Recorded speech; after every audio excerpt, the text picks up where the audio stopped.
Hello and welcome to an episode of Historically Marked. I am Jason near Stilesville, Indiana, and this is the third stop I'm making on the National Road. I won't be doing this episode too long as I'm not entirely sure, I'll be honest with you, if I'm on private property, but there is a historical marker here, so I guess they welcome any visitors here. I'll check out the marker for you. Here we go. So this is a very historic property. This is Rising Hall. I'll tell you more about that house in a second. It actually talks about it on this panel here. Destination Indiana. Are we there yet? For immigrants traveling along the National Road in Indiana, the answer was a resounding yes. Many of us moved for the same reasons: new jobs, attractive settings, and nice houses. In the 19th century, thousands moved west along the National Road in search of a better life. Many people found that life here in western Indiana, the breadbasket of the nation. Indiana's rich soil, timber, and fresh water gave rise to verdant fields, fine houses, and prosperous farms. If it weren't for the Hoosier State's abundant natural resources, the National Road might have been just a through route to other destinations. Instead, intrepid pioneers were attracted by what the region offered and decided to make Indiana their home. Prosperity came quickly to Indiana. Within a generation, many pioneer families were comfortably situated in an agricultural landscape.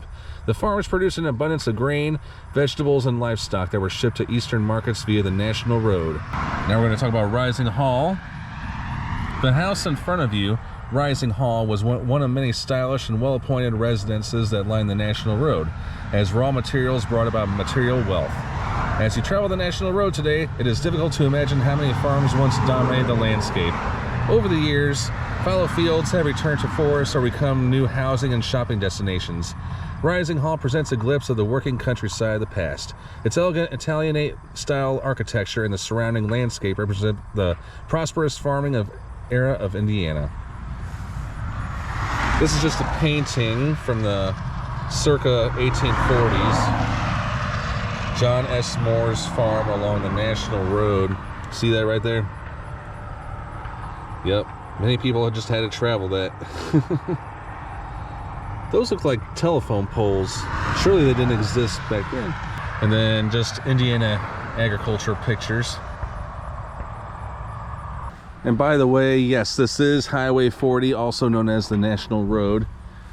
And then, if you saw my two previous Indiana National Road videos, you probably saw these panels. The backs are all the same. It talks about how the National Road made a difference in expanding westward and how US 40 is mostly part of the National Road, and then how it was bypassed by Interstate 70, and how in 2002 the US Secretary of Transportation designated the historic National Road from Maryland to Illinois an all-American road. Indiana is actively working to preserve its segment of the road, structures, and landscapes along this historic corridor. Today, the road continues to beckon on travelers like you as it has for more than 200 years. Welcome to Indiana. All right, so I'm on my way to Indianapolis, I was in Terre Haute, and as I mentioned in the Terre Haute episode, I'm going backwards because most people would rather go that way rather than that way. And I was just in Brazil. I passed through Putnamville, as well as the whole Putnam County, and this is, I believe, is like the county line or near there. Rising Hall, Plainfield is my next scheduled stop, and then Indianapolis. Now regarding Rising Hall, meaning the actual home, now the Indiana National Road Association says that this is a private residence. I do not know if it is or not, but of course I don't really want to stay here that long. I feel like I'm trespassing, but it's got the National Register of Historic Places plaque on it. But I will give you a little short history of the house. It was built in 1870 to 1872 by Melville McAfee. I feel like the whole time I've been in Indiana, there's been loud trucks and loud vehicles. It's like the interstate does not exist to them, I guess. But McAfee and later his son farmed the surrounding land. They were the son of Putnam County settlers. In the decades after the McAfees owned the house, it passed through several owners, and this was actually left abandoned for a while. But it wasn't until the early 1980s when Walt and June Prosser bought it and then completely restored it, and now it's like a cool National Road gem. And then over here, I wish I can get, I mean, I'd like to get up close to it, but again, I feel like I'm kind of trespassing. But over there, that's a barn. And back then, it was not unusual for barns to be made from brick.